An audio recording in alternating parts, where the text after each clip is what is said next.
Johann.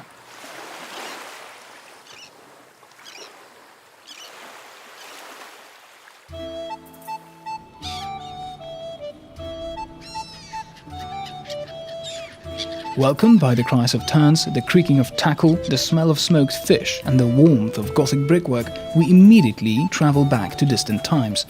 The medieval atmosphere is almost palpable. Wismar was once a Slavic settlement and later a member of a Hanseatic league. Its complex history is present in every detail, in every brick, as it is in its cuisine and traditions. Walking down the narrow cobblestone streets, we admire the architecture of the city. Wismar lies on the European route of brick Gothic.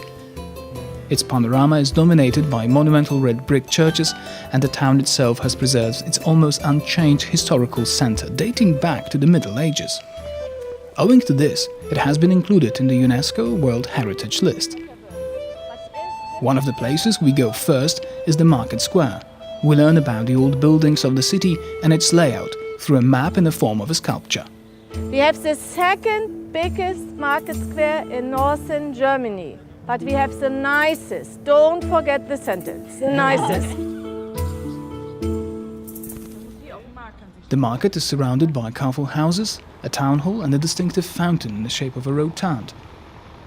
Typical of the local architecture and one of the oldest buildings, testament to the history of the town, is the Alter Schwieder, dating back to the 13th century. Today it houses a restaurant. In 1648, Wismar became Swedish, and then, till 1803, 155 years we were Swedish. There are many more remnants of the Swedish heritage. The smallest and most colorful are the Swedish heads.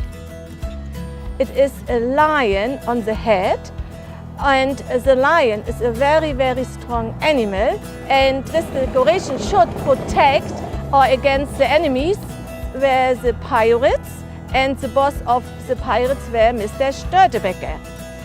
We go on a little further to see a lone tower of St. Mary's Church. Only this tower remains from the oldest shrine in the city.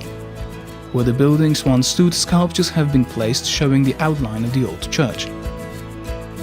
You can imagine what a powerful and magnificent structure it must have been. The seductive scent floating in the air reminds us that it is time to try the local cuisine. And there is a wide selection with an abundance of restaurants and small eateries in Wismar. Most of them serve dishes based on typically local ingredients. Even the most demanding palates will probably be satisfied. When you are in Wismar, you have to go down to the old port, and you have to make shopping around the boats and have to make looky, or have to look what kind of fish they have there. You have to taste it also. Smoked German fish is very delicious.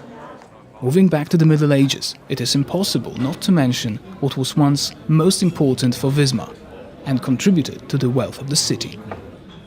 Of the nearly 200 former breweries, only Brauhaus am Lohberg remains, continuing the 500-year tradition of Wismar beer.